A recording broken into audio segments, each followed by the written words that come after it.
We were 50 different countries, 50 different states fighting with each other. That's the way Europe has always been, and the Middle East is that way.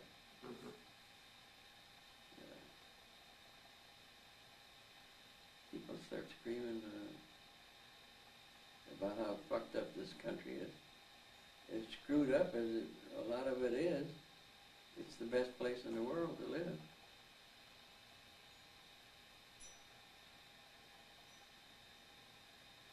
Good thing for us to be talking about on Memorial Day weekend. Yeah. So you still feel pretty patriotic? Yeah, sure. But I personally can identify with any human being. I don't know if it's my program or what, but I see everybody as brothers. Some of them you got to watch out for.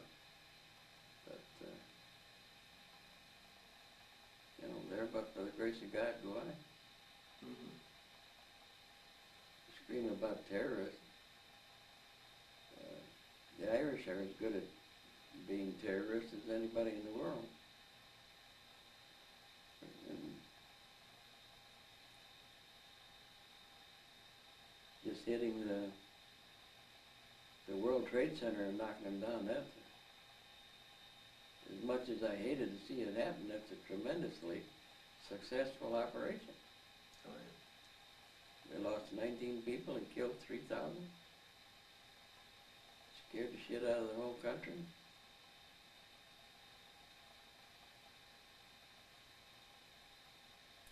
Wow. So you came home, started a family? Caused me to get woke up at 9:30 in the morning. That alone, yeah. Yeah, that's bad enough. April called me up, screaming her ass off on the phone. We're at war, we're at war. Well, what the fuck you want me to do about it? Couldn't have waited too long. Wow. I'm no longer a PFC yet. I was sitting in a room, in a conference room with my boss, his boss, and his boss, and we were getting ready to sit down and have a talk about where Jake's career is going to go. And somebody calls up there and says they hit the World Trade Center, and that was it. End of discussion. But heavy stuff. So you got back home, you worked with the railroad. Is that when you started building a house? Yeah. My Uncle Harry started building a house and I helped him, and that's what got me interested in it. This is your mother's? My father's youngest brother. So that was the first construction work you had done?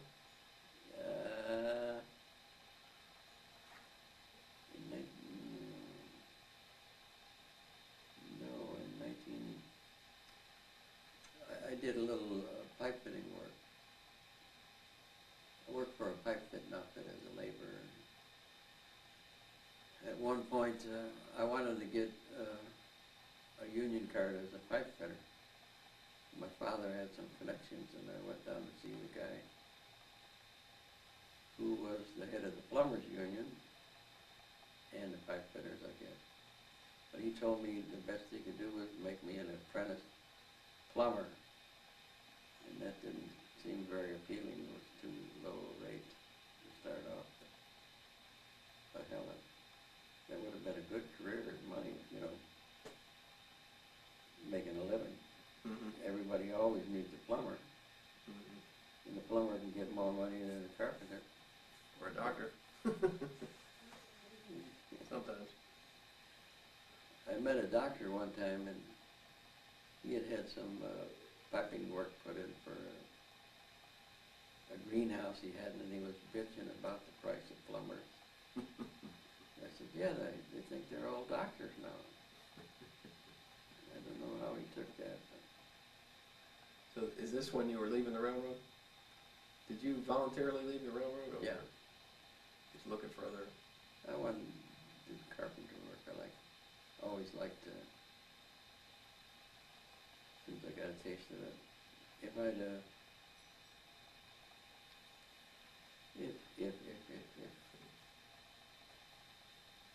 I had some connections with some carpentry to start off. I'd have been in that up to my eyeballs right away. Mm-hmm. I had to kind of go in the back door. You just like building stuff, work all day, and there's something to show for it at the end of the day. Right. And 100 years later, if you live long enough, you do it right. Smell the sawdust, all that kind of stuff. Just getting the things up. Like Red, he enjoys the shit out of this. Yeah. See that when he works, he's killing himself at work, but Mm-hmm. he enjoys doing it. Good work. Yeah. So you started learning a little bit about the trades, I guess, working with your uncle, and then bought a lot. Well, he didn't know anything. I knew nothing. He knew less than I did when he started building his house. So Uh-huh. I had to learn building his house and then on mine. Make all kinds of mistakes and then learn from them. So you ended up with a lot of kids pretty quick. And that would be a very dominant theme for the rest of your life, was that you were a guy with a lot of kids.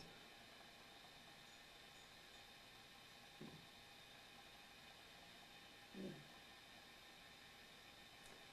It's I get a lot of pleasure out of it now, Mm-hmm. and life could have been a hell of a lot worse. The kids were healthy, probably healthier than 99% of the population. No big illnesses growing up, just Mm-hmm. trying to make a living.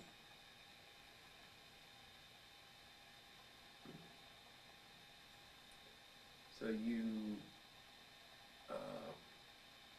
when you were building a house, you were still with the railroad, and then you went. What did you do after that? You actually started your own business at one point, didn't you? Yeah. Yeah. Just doing general carpentry work. Another fellow and I, This was it right after the railroad.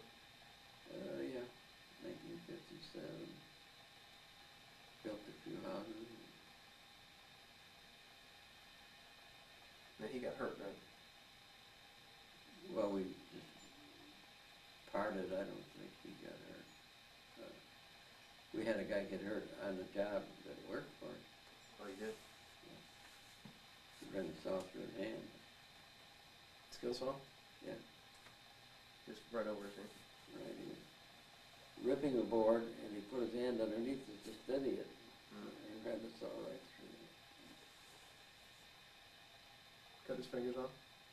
No, he ripped all these tendons. Went down, like 3/8 of an inch. Wow. The guy was an excellent mechanic, but he was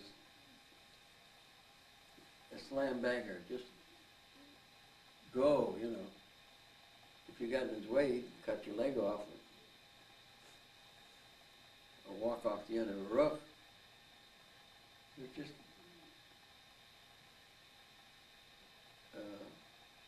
too much on the go.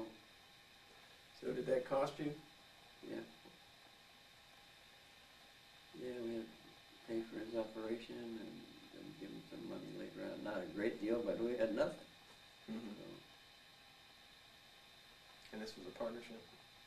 yeah. Legal partnership or just two guys working here? We were in the process of trying to get insurance when he got hurt. Mm. So, So that cost you? mhm. So did that kind of lead you towards, Well, your mother was complaining about wanting a regular income, so I took the job driving when I got a chance. so you got a union job driving a truck, right? Through, your dad had been driving a truck for a long time, right? Yeah. And they were always active in the truck drivers union. Although this was a different one than the one they were active. They were always active in the union affairs. Your parents were? My father, Your father and his whole family? yeah. All union guys?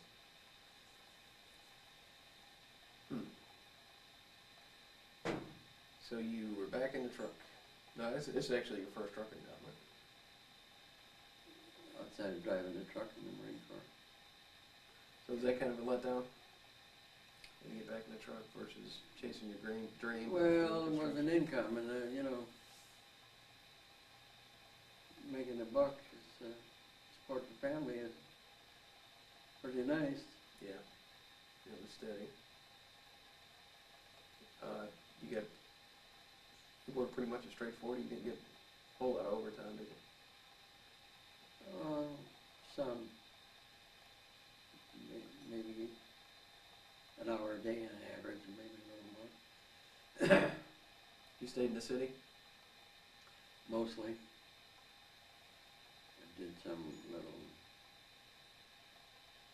for about 10 years I ran out to the Joliet area from Chicago. Mm-hmm. Maybe go a little farther than that. Where did you work from? Where from? Yeah. Out of Chicago. So you get up in the morning driving to Chicago? Yeah.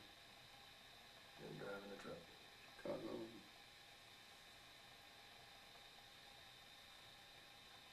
Chicago and Chicago area. So it was pretty long days? Some of them.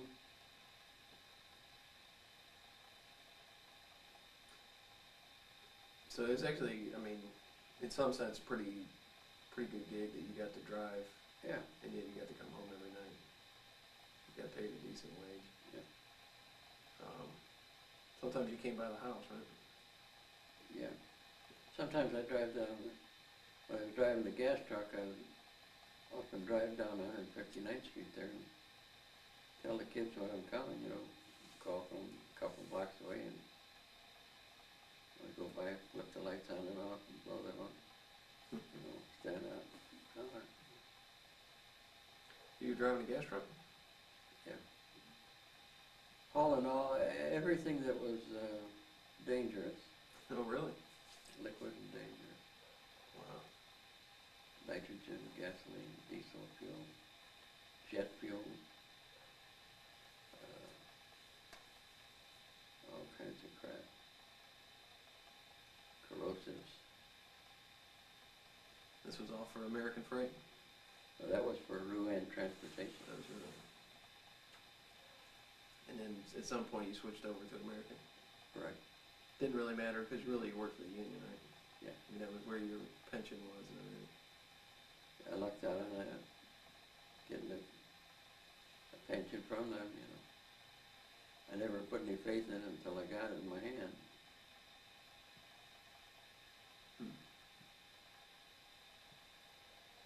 And as soon as I knew that pension was tied down, I got the hell out of there. I didn't want to be working and depending on a job and then have it yanked out from underneath me, you know, because that was happening more and more.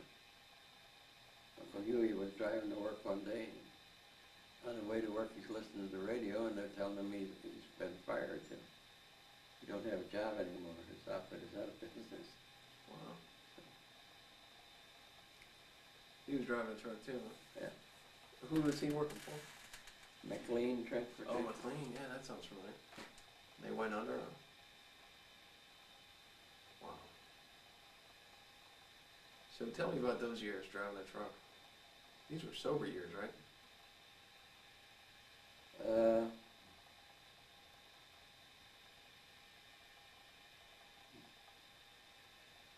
I was sober from 1953. I quit. And I started drinking again in 64, 65. Tell me about when you quit. Quit drinking? Yeah. I quit drinking because I had a family to worry about. That's about when Charles was born, right? Yeah. Right around that time.